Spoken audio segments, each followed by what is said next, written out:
50 days after leaving Egypt, the Jewish people received the Torah.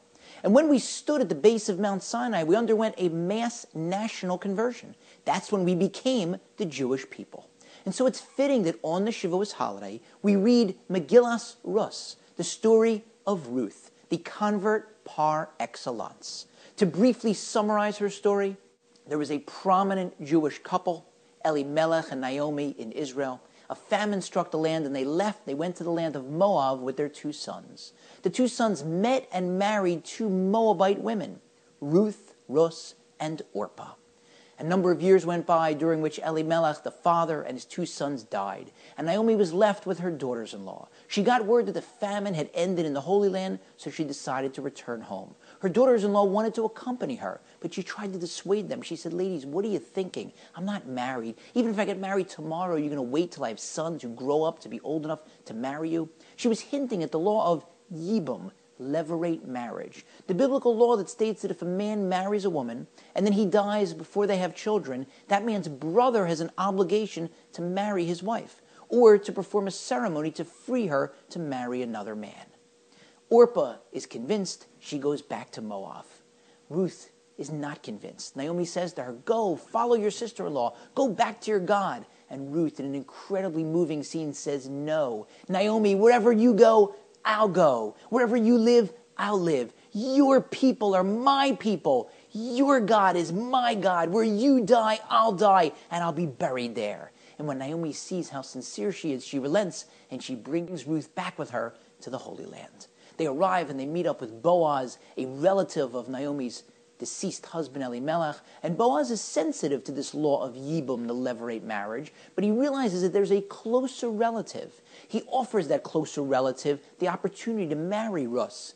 That relative declines, and instead Boaz marries her in order to perpetuate the name of Ruth's deceased husband. And then the Megillah ends by chronicling their descendants. They have a son, Boaz and Ruth together, and that son has a son, and that son has a son, Ruth's great-grandson, and that son is none other than King David. Beautiful story, but I ask you, when exactly did Ruth, from whom we learn many of the laws of conversion, actually convert?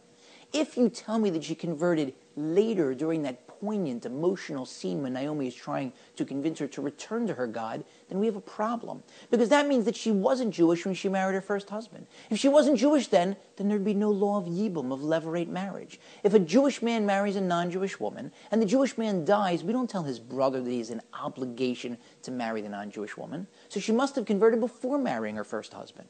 But if that's the case, we've got a problem later. Because if she was already Jewish, then how in the world could Naomi be telling Ruth and Orpah, "Go back to your God"? If a woman converts to Judaism, marries a Jewish man, and that man dies, we don't say to the woman, "Go back to your God." That would be horrifying. So how do we get out of this problem?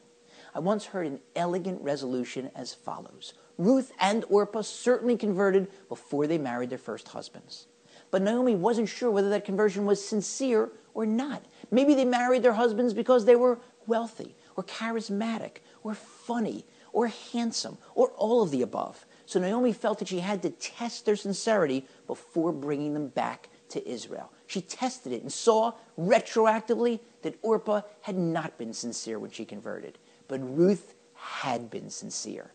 Many times we can't tell what our intentions were until the passage of time, looking backwards. What a beautiful lesson for this time of year. So many of us, observant, non-observant, celebrated Passover, a Seder with guests, with matzah, the whole works. But so few of us celebrate Shavuos. So few of us even know what Shavuos is, and that's dangerous. Even for those of us who do observe Shavuos, many of us under-observe it as compared to our level of preparation and intensity and seriousness with which we took Passover. And that's a big problem, because if we over-celebrate Passover at the expense of under-celebrating Shavuos, we might be sending a terrible message to God retroactively. A message that the whole reason I celebrated Passover was because of me, not because of you, God, was because I love freedom.